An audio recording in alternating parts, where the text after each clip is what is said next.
Hi, my name is Sarah Isho, and I'm doing the informative speech for my COM 100 class. When you hear the word Iraq, what is the very first thing you think of? Do you think of its breathtaking landscapes and warm, sunny weather? Do you think of the beautiful culture that defines the country? How about Iraq's rich history that dates back to over 10,000 years ago? Unfortunately, most people do not think of these things when Iraq is mentioned. The only things that come to mind are oil, war, and terrorism. Although Iraq has been the focus of media for many years, there are still many characteristics of the country that people have not been informed of. It is important for Americans to learn of the multiple ethnicities, religions, and languages that Iraq consists of. The traditional foods, sports, and family structures also make up an important amount of Iraq's history and culture. The three main points I will be addressing in my speech today include a brief history on Iraq, the people of Iraq, and the traditions of the various ethnic groups. Iraq is definitely a country that is misunderstood by many people.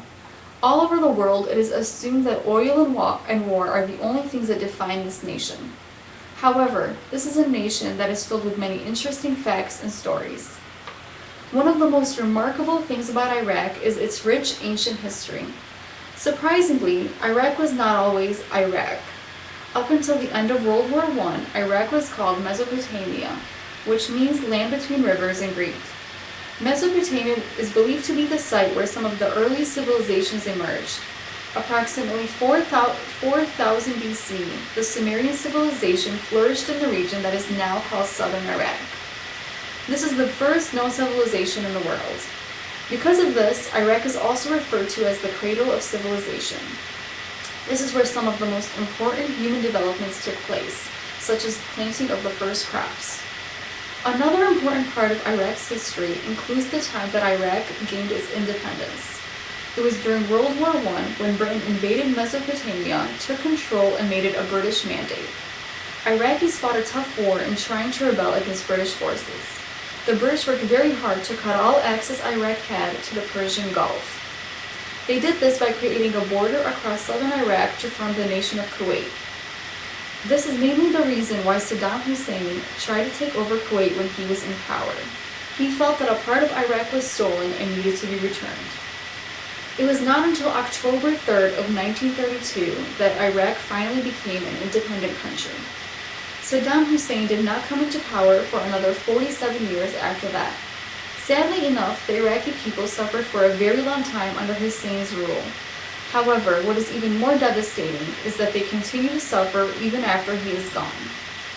Many civilian deaths have resulted from World War I to the war that is currently taking place. However, Iraq's population currently reaches almost 30 million people. The people of Iraq consist of various ethnic groups, religions, and languages.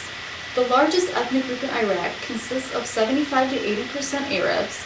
Following that, approximately 15 to 20% are Kurdish, and another 5% consist of Chaldeans, Assyrians, and other smaller groups. Religion is especially important in Iraq. The most important or the most popular religion in Iraq is Muslim. Approximately 97% of the people there follow the Muslim religion. Of that 97%, the Shias make up 60 to 65%, and the Sunnis make up 32 to 37%. The separation between the Sunnis and the Shias began after the death of the Prophet Muhammad. Issues arose over who was going to take over the Muslim nation. The Shias believed power should stay within the Prophet's own family, where the Sunnis had a more democratic way of thinking. They believed in electing a person that they felt was best for the job. Although this divide caused a few differences to happen within their religious practices, the Sunnis and the Shias ultimately have the same fundamental Islamic beliefs. For the other 3% of the population, Christianity is practiced. There are quite a few different languages also spoken in Iraq. Arabic is the official language of the country. However, in the Kurdish regions, Kurdish is considered to be the official language. Few people in the country also speak languages such as Turkmen, a Turkish dialect, Assyrian, a Neo-Aramaic dialect, or Armenian. Because the majority of Iraqi population is Arab Muslim, most of the country has similar traditions and ways of living. Some of the most important traditions of Iraq include popular dishes and enjoyment of a particular sport. Iraqi food is very similar to that of other Middle Eastern food. The staple foods here include wheat, barley, rice, and dates. Iraqis eat mostly sheep and goat, however, they do eat all of their meat except pork, because the majority of Iraqis follow the Muslim religion, which does not allow them to eat pork. For special occasions, Iraqis will enjoy dishes like pacha or dolma. Pacha is a dish that most Westerners would probably find very unusual. It consists of a mixture of various sheep body parts, especially the stomach and the intestines. These animal parts are stuffed with a rice and beef mixture and slowly cooked in with a broth filled with chickpeas, onions, and special seasonings. The other dish, dolma, is something that even Americans have been exposed to. Dolma is basically stuffed grape leaves. In addition to the food, Iraqi people have a great love for the game of soccer. The stadiums in Iraq are always packed when a game is taking place. The people are so excited about the sport that sometimes violence even breaks out among the crowds. As silly as it may sound, this game is honestly one of the things that has helped Iraqis unite. 4 years ago, the Iraqi soccer team played extremely well in the Asian Cup and was able to win the championship. This was an amazing victory for Iraq because it was not just about winning a soccer game. The Iraqi team was credited with uniting the nation during difficult times. All of the aspects of Iraq that I just mentioned help a person realize that there is much more to Iraq than just war and oil. The media has focused on Iraq for many years and it has given it a terrible reputation. It is unfortunate that we do not hear about the good characteristics of this country.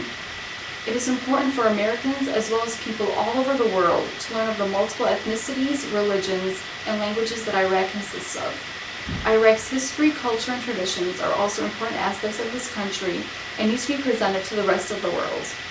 I have done my best to inform you on some of the history of Iraq, the people of Iraq, and some of the traditions that give this country character. This country is just waiting for people to recognize its beauty. Hopefully more people will soon learn to understand it and appreciate it for all that it's worth.